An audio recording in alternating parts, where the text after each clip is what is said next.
Is America secretly hiding in the Bible's ancient prophecies? Unravel the mystery of the beast with two horns from Revelation with us right now. Faith and nationhood, two forces that have defined history.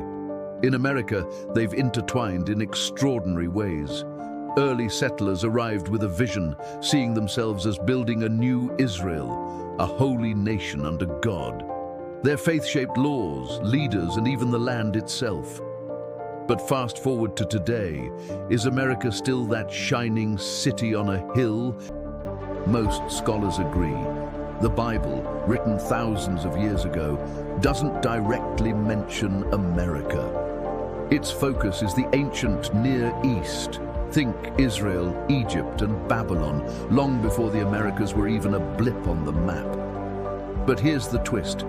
That hasn't stopped people from digging for hidden meanings.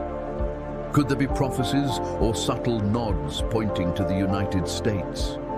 With America's history tied to biblical ideas, like being a new promised land, the curiosity is real. Stick around as we explore this mystery and uncover what the Bible might or might not say about America.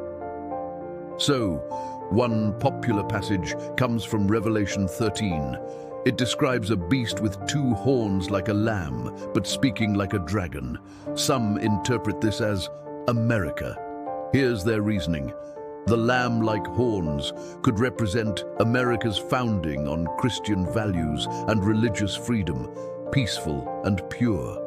The dragon's voice might suggest its later rise as a global superpower, exerting influence some view as forceful or dominant. This ties into America's unique story, a nation born with spiritual ideals that grew into a world power. But skeptics argue this beast symbolizes something else, like ancient Rome, not a modern country. Next, let's look at Daniel 7, where 4 beasts represent powerful kingdoms. The 4th beast is especially striking, terrifying, with iron teeth, crushing everything in its path. Some see this as a future empire, possibly America, dominating with military and economic strength. Historically, though, scholars often link this to Rome or other ancient powers, not a nation across the Atlantic. Now, history adds another layer.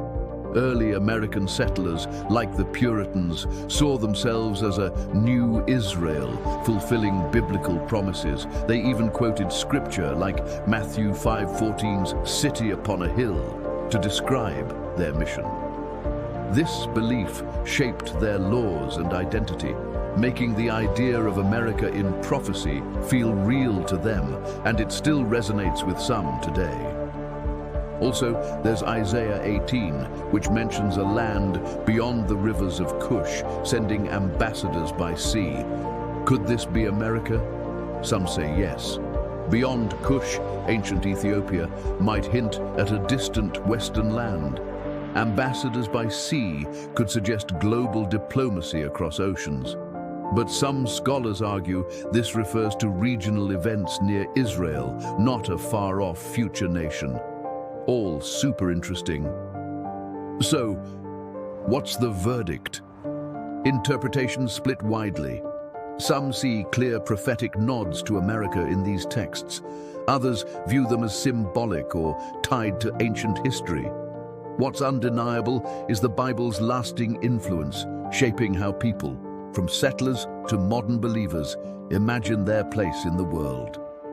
So, America technically isn't directly named in the Bible, but some interpret it symbolically, like the beast with two horns in Revelation 13.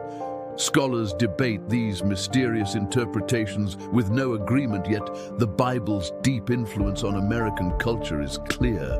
The enigma endures. What do you think? Could America be hidden in these ancient words, or is it a stretch? Drop your thoughts in the comments.